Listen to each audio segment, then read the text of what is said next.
वस्सलातु वस्सलामु अला सय्यिदिल अंबिया वल मुरसलीन मुहम्मद व आलिहि व अस्हाबिहि अजमईन अम्मा बाद फअऊज़ु बिल्लाहि मिनश शैतानिर रजीम बिस्मिल्लाहिर रहमानिर रहीम वअतसिमु बिहबिलिल्लाहि जमीअन व ला तफर्रकू।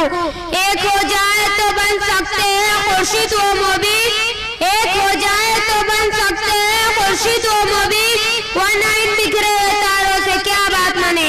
मोहतरम हाज़रीन मजलिस और कराम, हम दो सलात के बाद मैं आपके सामने इत्तेहाद मिल्लत के मौजू पर कुछ अर्ज करना चाहता हूँ। उम्मीद है कि आप बगौर समाअत फरमाएंगे।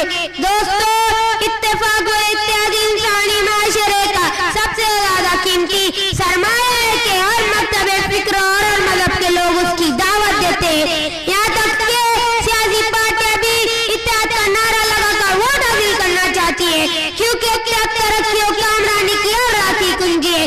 इत्तेहाद के जरिए कौम को उरूज हासिल होता है।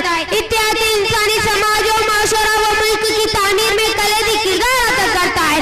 आज से 1400 साल पहले जो रोशन कारनामा अंजाम दिया वो इत्तेहाद का ही नतीजा था, जो पूरी उम्मत के लिए मशाले राह बनकर नमूदार हुआ। मगर आज पूरी दुनिया में उम्मत मुस्लिमा ज़लील हो रही है और इंतहाई मज़लूमाना जिंदगी बसर कर रही है। हर तरफ तान व तशरीह की जा रही है। हर मामले में आपको मुखालिफत व दावत और इंतशार नजर आएगा। ये सब इत्तेहाद न होने की खास वजह है। मिल्लत इस्लामिया के पास बनो। और आज भी तुम चाहते हो कि हमें वो मौका नसीब हो जाए जो अबू बकर सिद्दीक और उमर फारूक के जमाने में था।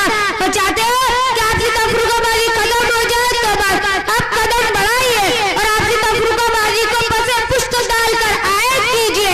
हर वो शख्स जो ताजदार मदीने का उम्मती है वो अल्लाह की रस्सी को मजबूती से पकड़ने वाला बन जाए और सुन्नतों को जिंदा करने वाला बन जाए।